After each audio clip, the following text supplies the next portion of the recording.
Welcome back, everybody, to another episode of the Black Prosperity Podcast. I am your host today, Danielle Jeter, the Public Information Officer here at the Miami-Dade Economic Advocacy Trust. And one of the things that we do here at the Advocacy Trust is help you buy homes.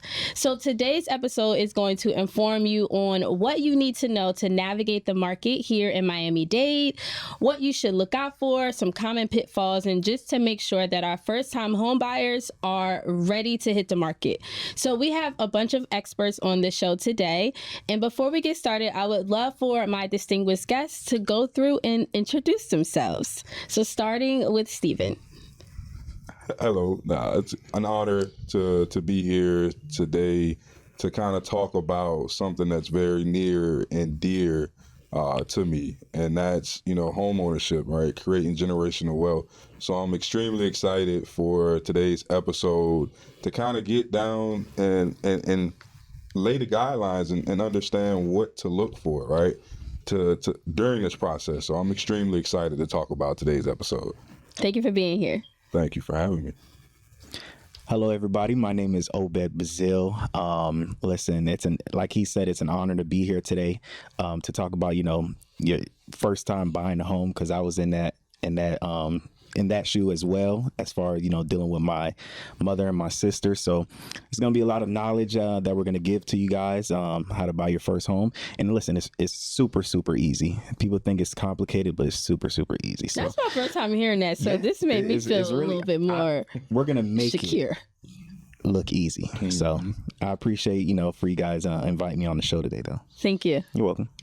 Hello, my name is Thomas Mingo. I also work at MD as a research analyst, but I'm also a real estate agent. I've been an agent for about 10 years now. So I'm hoping to give some nuggets to you guys as well.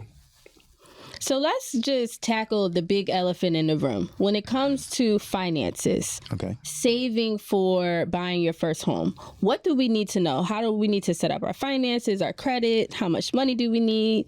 Let's just get right to it. So that is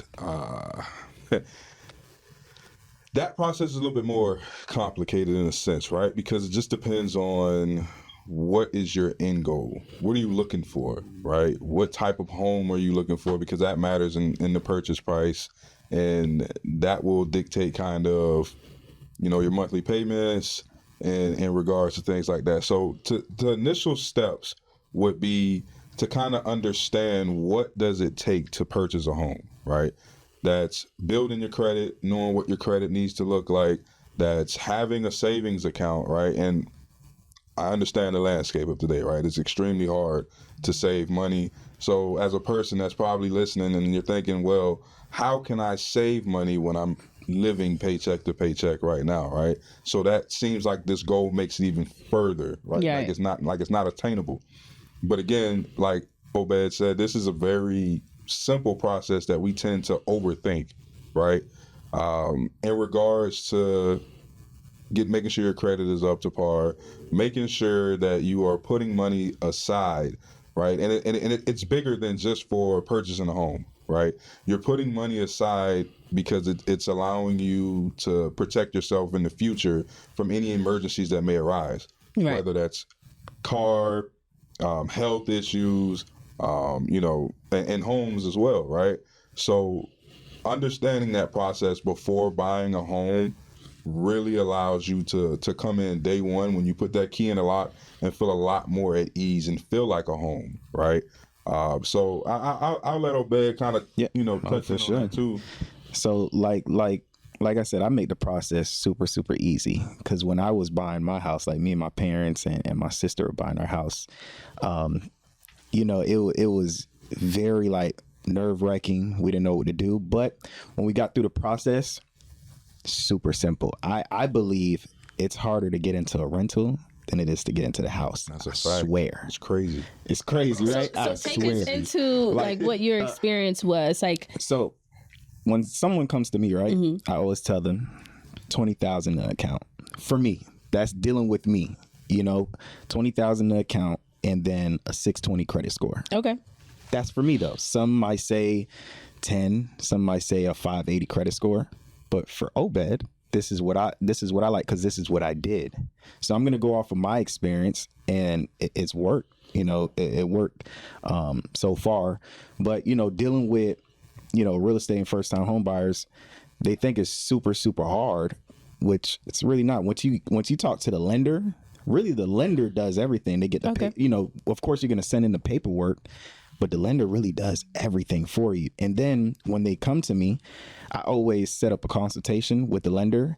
Right there, you don't have to do nothing yet. You got to put a plan first. Let's put a plan together first, because you might not buy the house 3 months, 6 months, a year, 2 years. It's a plan first. Right. You have to plan for real estate, because you don't want to make a huge mistake. You don't want to buy wrong. You don't want to go into something you can't pay. So it's a plan first. So that's my experience. Yeah, I love that. I love that you broke that down. Now it's like, okay, I'm getting some ideas in my mind. Yeah. So you all as realtors, do you get me my lender? Or do I get a realtor and then I find a lender on my own? So you want to, and this is the part that gets lost in all of the transaction, right? You want to make sure you have a good team that surrounds Exactly. you, right? Exactly. So if you come to us and say, hey, listen, I'm in the process of trying to buy a home, but I don't know where to start. Right. We then say, okay, well, we have a network of people that we work with. These are the people that we trust and that really know what they're doing is going to set you up to succeed, right? So the first step would be, hey, getting you with a mortgage lender, right, to sit down and see what it is that you need to do first. Yeah. You may not be able to buy right now. You may have to buy 3-6 months down the line because you need to work on some things with your credit, right?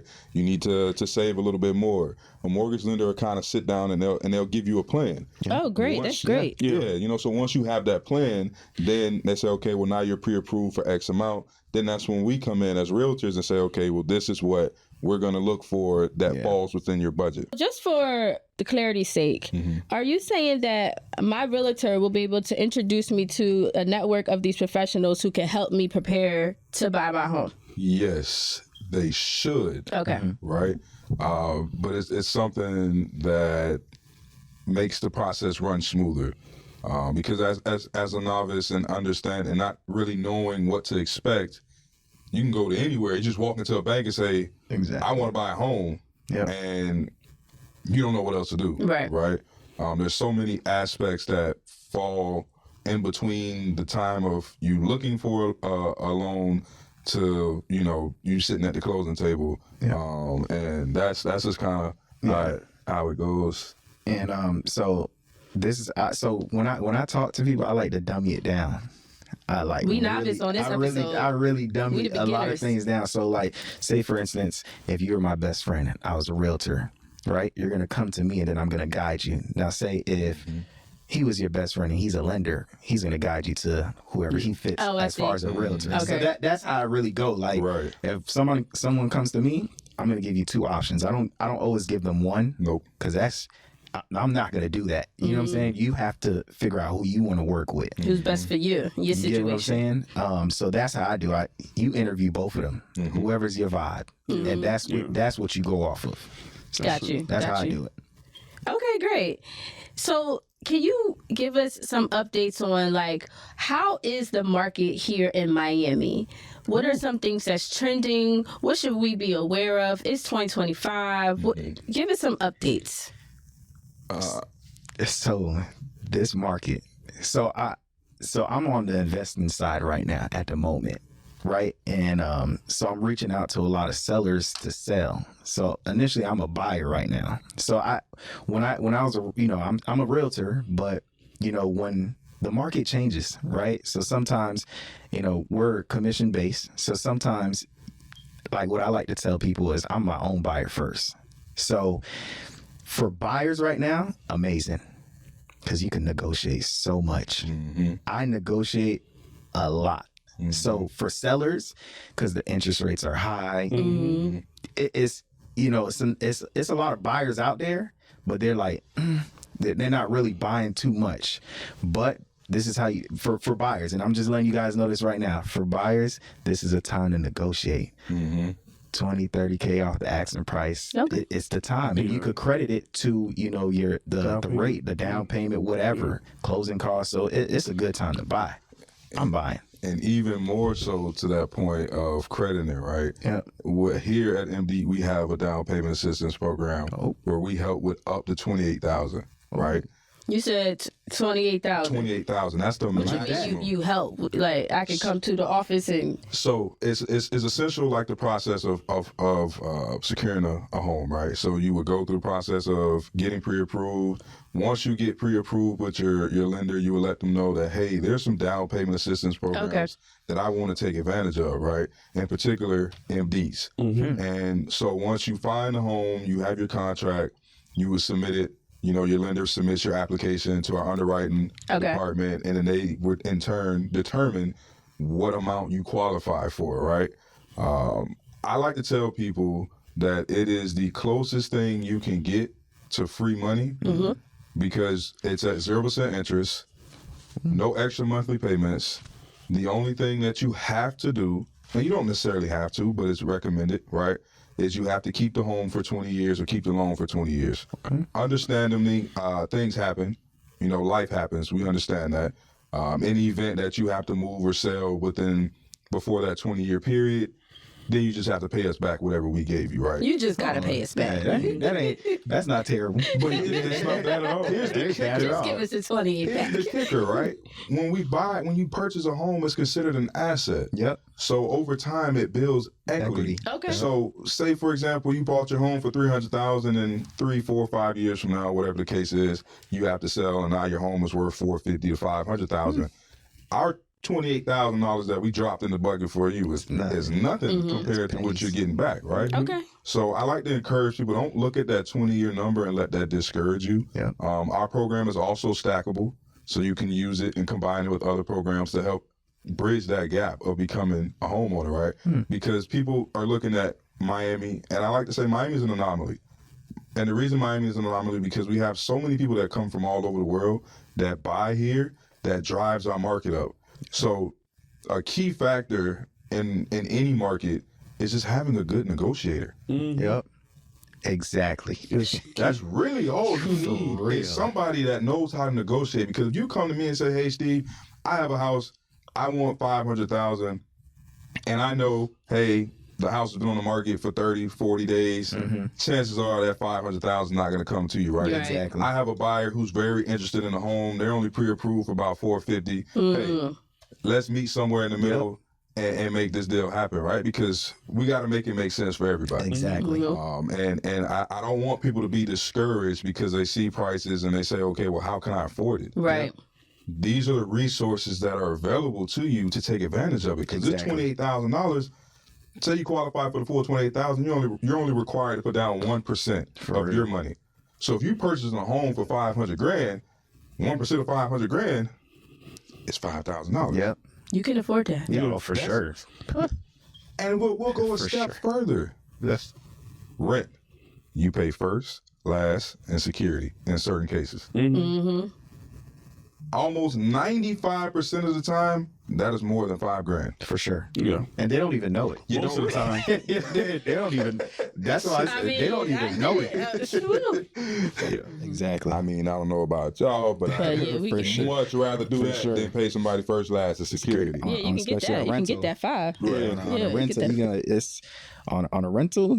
At least coming out the pocket is $7,500. Yeah, that's on average. That's what I see now, especially in Wow. Miami. You know, so people don't understand it though. But it's it's a mind thing. Yeah. It's a mind thing. It's a mind game. So tell me, like, why do they keep building these high-rise rental units? Like what's happened economically in the market? Because I'm like, are all these people gonna come here and fill all these units? So You see them going up every day. Yeah. I could tell you a lot about that. So I'm from the country, Fort Pierce, Florida, and coming down here, very different. Very different. So it's not more so. People down here don't want to really own a house like that. Okay. They really like the luxury, high rise, living on the water, which doesn't really make sense to me because most of them you got to rent it out. So I'm not seeing a lot of like condos like that. That's like super luxury like that. But you can buy. That you can buy. Right. But Miami's just a little different. Miami's an anomaly, man. You'll get lost. I got lost one time. Like you driving around? Not even that. I just got lost in the lifestyle. I got super lost, like coming from a small, everybody know everybody to Miami. I still don't know Miami right now. I don't even know where we're at right now. It's South Miami. I just found out Miami Gardens, North Miami. Mm-hmm. So I'm starting to understand it. But definitely you could get lost over here. That's what it is. Okay. So, talk to us now, Thomas, about what are some key factors people should consider when choosing a neighborhood or a community in Miami-Dade? I know you're from Miami, so. Well, some of the key factors will be schooling, taxes, property taxes will be one of them. The infrastructure, does it flood? Does it not flood? Is it sewer? Is it septic tank when looking for a particular home? All these things play a role in it. Are you looking for a townhome or a home? Are you looking for a condo? Some people want to purchase condos. They don't want the ideal of having a yard and dealing with those kind of things and having the upkeep of that stuff. Yep. So all that stuff matters in that. Exactly. And who brings that information to the buyer? Is that something I need to be researching, or as my realtor, are you going to help me think about these factors? So as your realtor, right, I want to get to know you. Yep. Right? Yeah. I want to know what drives you, what motivates you, what is it that you're looking for, right? Because you have a vision, you just don't know where to place it, right? So as my job as the realtor is to bring that vision to life. So that's why it's important when you are working with someone to work with someone that has your best interests at heart. Right. Another thing I wanted to touch upon really quickly about the down payment assistance program that we offer. It's anywhere in Miami-Dade County for starters. And that goes for single family, like you were talking about, townhouses, condos. It can even be a manufactured home, just depending on the lot itself. Wow. Right. So there's a lot of things that you can do to kind of bridge that gap. But it's very important to have someone that just cares about you as a person. Exactly. Right? We understand it's a transaction, it's a business. We get that part. But you don't have to treat it as such. Yeah. Right. Exactly. That's true. Don't just put me in a place because you want a commission. Yeah. Right? And that's not where I want to be. I have 2 small children and I'm in an area where kids aren't able to play in the streets, right? Mm-hmm. You want to make sure that if I work downtown, I want to be easily accessible. Right. I may not drive, right? I want to be close to a bus stop. So there's a lot of things that us as realtors, we do and we should do, right? And unfortunately, not all of us do it. Exactly. That's not always. It's the frustrating part, right? Yeah. Because it makes our job harder for the ones that genuinely care about people and don't think them and look at them as just a transaction. Right. Yeah. Right. And it's crazy that you said that, is because every client that comes, so I don't take every client, right? I pick my clients because I need to know if you could work with me and I could work with you. Right. But I tell my clients, if I won't put my mama in the house, I'm not gonna put you in the house. Right. And I stand on that. Yep. So that's how that's how I go. Yeah. And every client that I've had, if you see their house that they bought, top notch. I always give them a top notch house because that, especially if I'm very picky. If I won't live in it, I'm not gonna let you live in it. So, but that's how I go about things as far as that. I love that. If it's just somewhere you want to be, then that's on you. Right. I'm not. Yeah.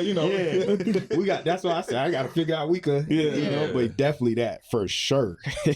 No, you just want to be there, then that's on you. That's on you. Because at the end of the day, then you the one that's paying the bill. Exactly. Exactly. You got to be comfortable where you lay your head. Definitely. Yeah, that's true. And one of the things I think through talking through our list information that's given is that a lot of people go out and they start looking for these homes. And then before talking to a real estate agent or a lender, and so they have all these hopes and dreams and ambitions, and they say, I want to buy this $700,000 house, I want a pool, I want all these different things, and then it comes down to when the realtor comes down to it, and the lender looks over them numbers, and he's like, nah, baby, the numbers not numbers. This is what you got. And so it is very important before even looking and get your hopes to that high point, talk to a real estate agent so they can get you with a lender and get a real number that makes sense. Right. Exactly. Right. You know, because we may have $1 million taste, but But yeah. $500 budget. Yeah. What they say, champagne dreams on a Come beer on budget. now. I'm trying to tell you. And I think that Maybe happens. your own beer. That happens more than you think, especially here in South Florida, the yes. market. Mm-hmm. And so it's very, very, very important to get with a realtor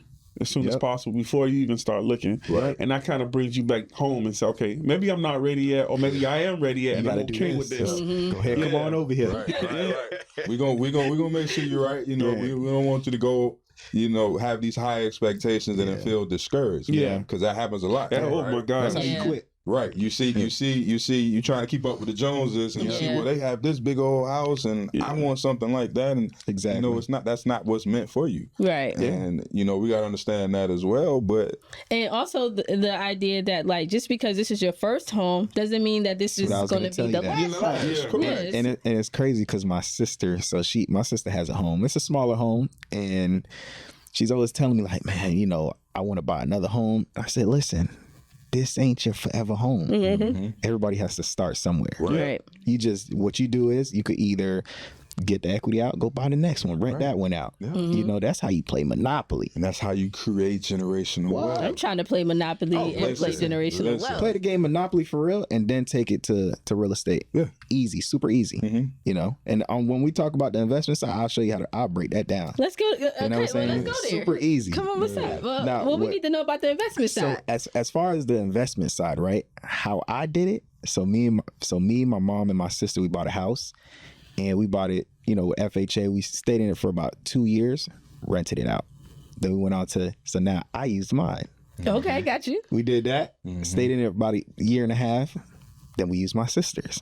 You know, now, okay, so now we're like, I think we have like 4 or 5 doors now.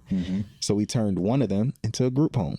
So now that group home, now we're gonna save it for another down payment. Now we're at the point where we're at like 10% now down payment. So where we make from the group home, we go ahead and purchase another property.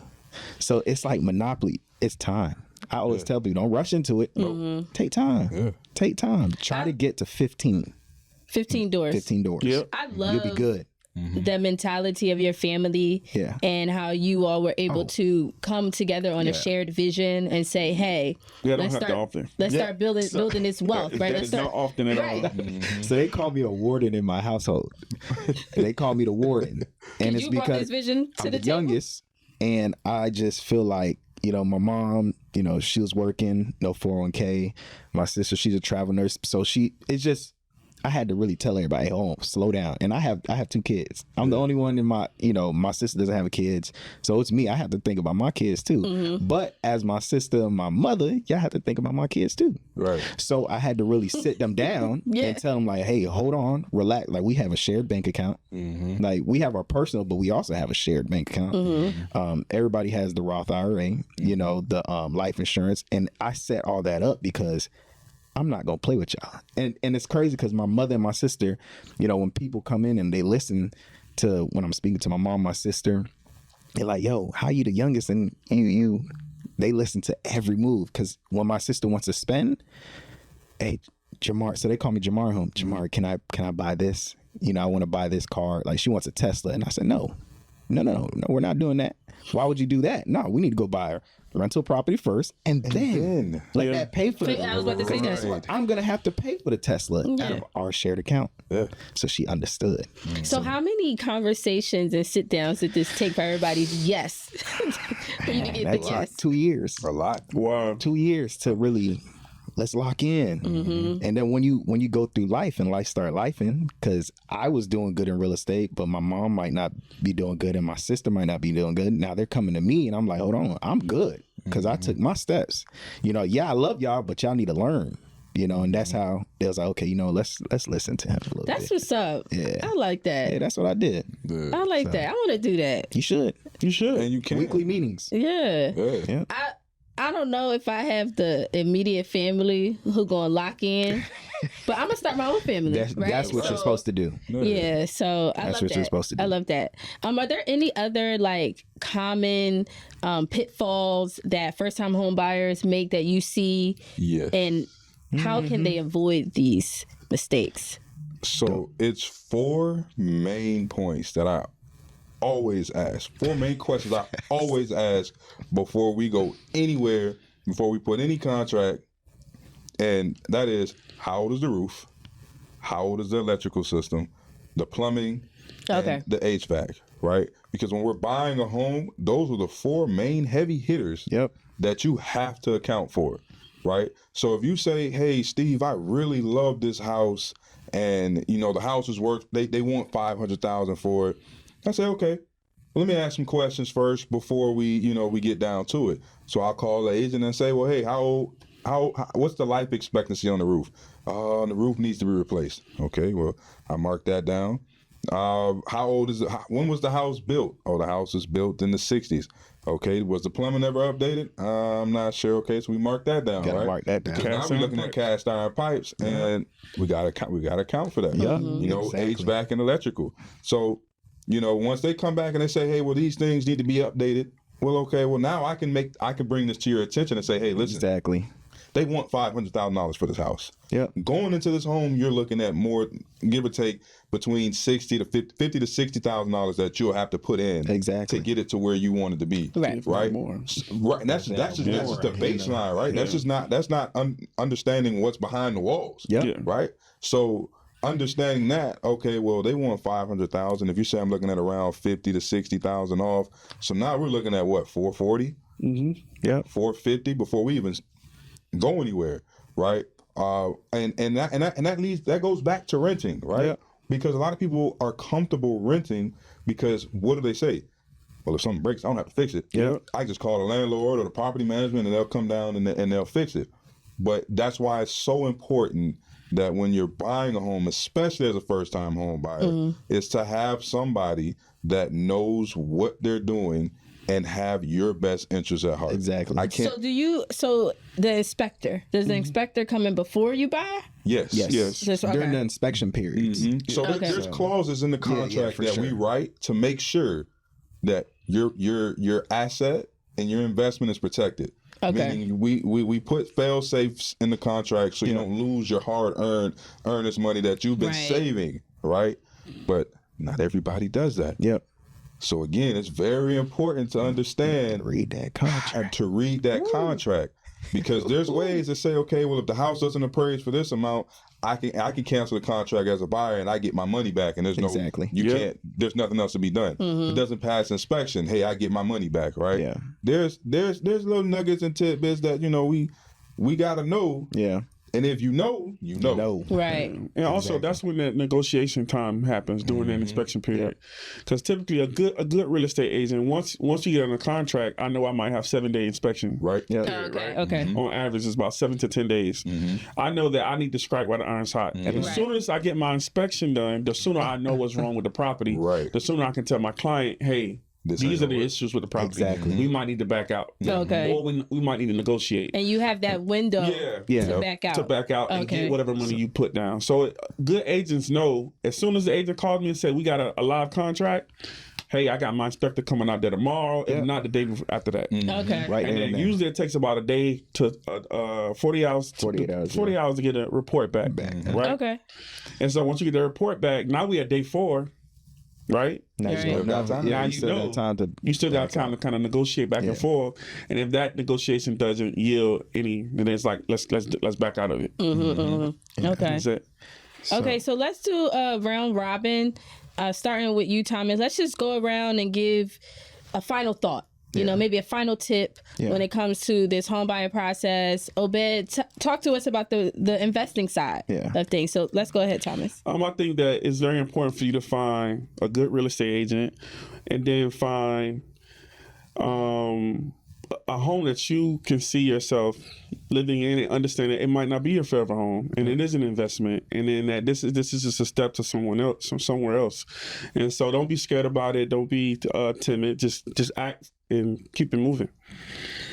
Yeah. So with me, right, I'm not going to really talk about the investment side because people might not be there yet, right?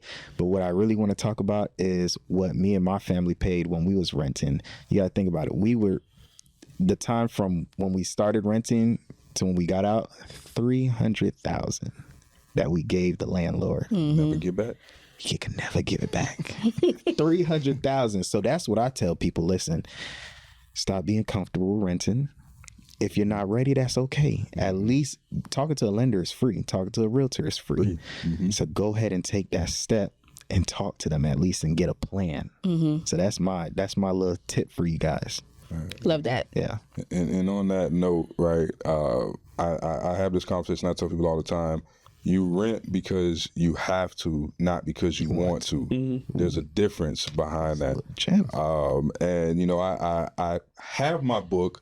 I didn't bring it on here today, but I do have a book, a guide into home buying, right, where I go into details and kind of walk you through that process. So, you know, again, it's very important that when you're looking to purchase a home, whether you're a first-time investor, you know, whatever it is, you want to make sure that the team that you have really knows what they're doing and they have your best interest at heart. I think that's the biggest thing, is to make sure that you have, they have your best interest at heart. Exactly. This has been awesome. If you could, Stephen, give us the contact information of how people can get in touch with MD for our down payment assistance program. And then also, Obed, let us know your contact information, how people can follow you. Okay. Yes. So you can go to miamidade.gov and you will type in the search bar, Miami-Dade Economic Advocacy Trust, or MDEAT for short, and it'll lead you to our website, where you can see, you know, everything that we just talked about today in regards to the down payment assistance program. It has our contact information and our telephone number as well. Okay. And for me, TikTok and Instagram are my high level social medias, which is Obed the Investor. And then my phone number, my business phone number is 305-527-0478. Thank you so much, guys, for coming on to the Black Prosperity Podcast and sharing with us some information that we need in order to go ahead and buy our first homes here in Miami-Dade. Make sure you stay tuned right here to our podcast, and we'll see you next time. Thank you.